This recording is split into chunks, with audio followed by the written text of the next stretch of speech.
ವಿದ್ಯಾ, ಈ ಜಾತಿ ಗಣತಿ ವಿಚಾರಕ್ಕೆ ಸಂಬಂಧಪಟ್ಟಂತೆ ನಮಗೂ ಕೂಡ ಸಾಕಷ್ಟು ಕುತೂಹಲ ಕೂಡ ಇತ್ತು. ಈಗ ಆ ಕುತೂಹಲಕ್ಕೆ ತೆರೆ ಬಿದ್ದಿರುವಂತದ್ದು ಇದು ಜಾತಿ ಗಣತಿ ವರದಿಗೆ ಸಂಬಂಧಪಟ್ಟಂತಹ ಸ್ಫೋಟಕ ಸುದ್ದಿ. ಅಸಲಿಗೆ ಜಾತಿ ಗಣತಿ ಏನಾಗ್ತಾ ಇದೆ ಅಲ್ಲ, ಅದು ವರದಿಯಲ್ಲಿ ಇರುವಂತಹ ಅಂಶಗಳು ಏನು? ಹಾಗಾದ್ರೆ ಸರ್ಕಾರಕ್ಕೆ ಜಯಪ್ರಕಾಶ್ ಹೆಗಡೆ ಸಲ್ಲಿಸಿರುವಂತಹ ವರದಿಯಲ್ಲಿ ಏನಿದೆ, ಜಯಪ್ರಕಾಶ್ ಹೆಗಡೆ ಮಾಡಿರುವಂತಹ ಶಿಫಾರಸುಗಳು ಏನು? ಡೀಟೇಲ್ಸ್ ನೀಡ್ತಾ ಹೋಗ್ತೀವಿ ನೋಡಿ.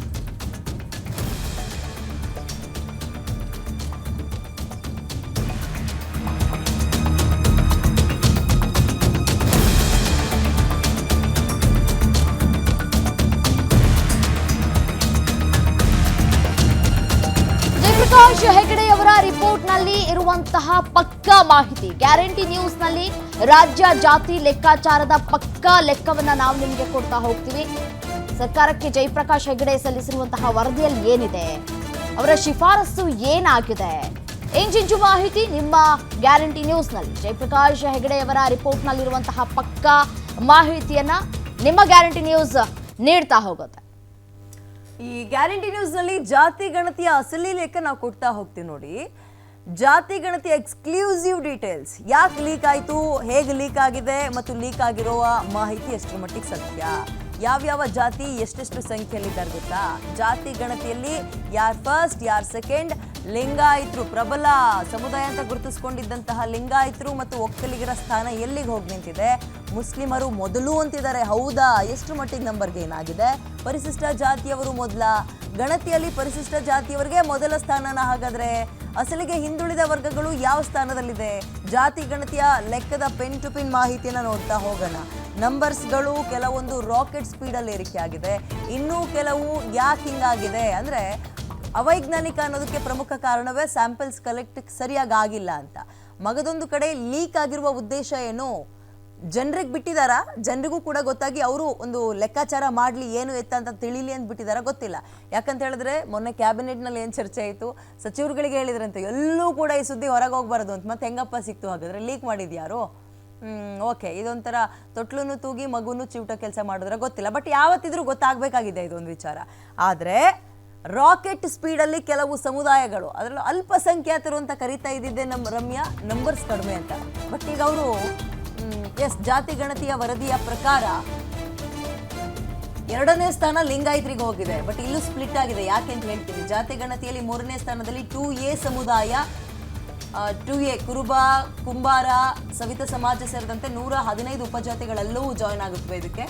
ಜಾತಿ ಗಣತಿಯ 4ನೇ ಸ್ಥಾನದಲ್ಲಿ 2B ಮುಸ್ಲಿಂ ಅಲ್ಪಸಂಖ್ಯಾತರು, 5ನೇ ಸ್ಥಾನ ಪ್ರವರ್ಗ 1B, ಇನ್ನು 6ನೇ ಸ್ಥಾನ 3A ಒಕ್ಕಲಿಗ 6ನೇ ಸ್ಥಾನಕ್ಕೆ ಹೋಗಿದೆ.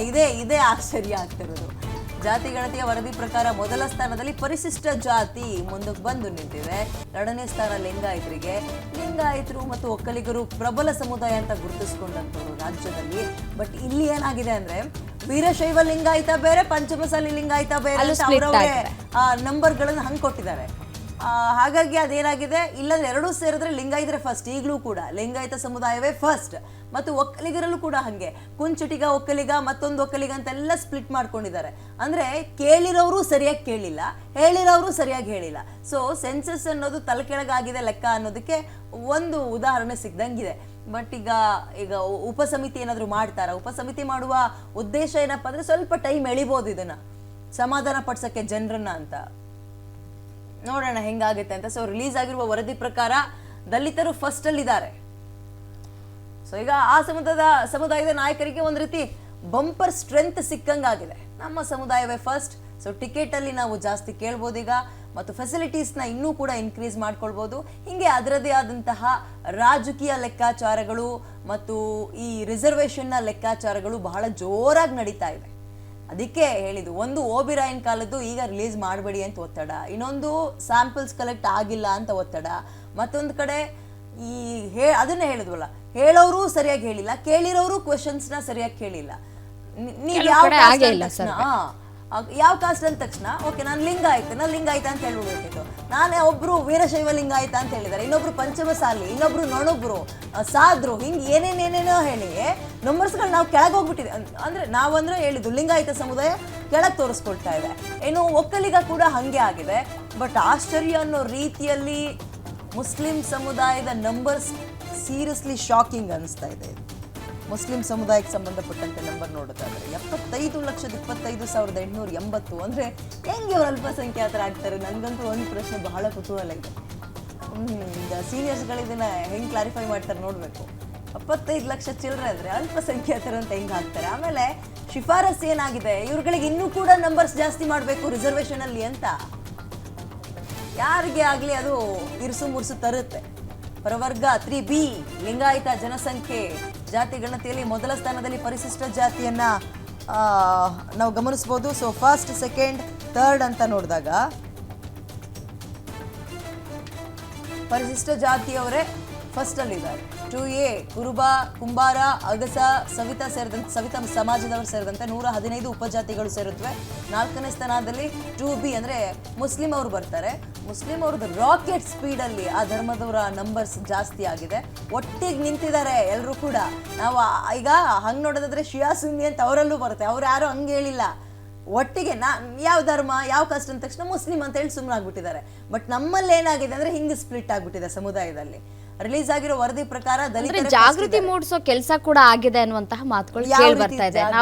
ನಾವು ಮುಸ್ಲಿಮರು ಅನ್ನೋದು ಅವರ ಜಾತಿನ ಅವರು ಅತಿ ಹೆಚ್ಚಾಗಿ ಹೇಳ್ಕೋಬೇಕು, ಹೈಲೈಟ್ ಮಾಡಬೇಕು ಅನ್ನುವಂಥದ್ದು ಜಾಗೃತಿ ಮೂಡಿಸಿದ್ದಾರೆ ಅಂತ ಹೇಳ್ತಾ ಇದ್ದಾರೆ. ಅಲ್ಪಸಂಖ್ಯಾತರು ಅಂದ್ರೆ ಹೆಂಗ್ ಬರುತ್ತೆ ಅದು ಪ್ರಶ್ನೆ. ಹೌದು, ಅಲ್ಪಸಂಖ್ಯಾತರು ಅಂತ ಹೆಂಗ್ ಕನ್ಸಿಡರ್ ಮಾಡ್ತಾರೆ ಒಂದು.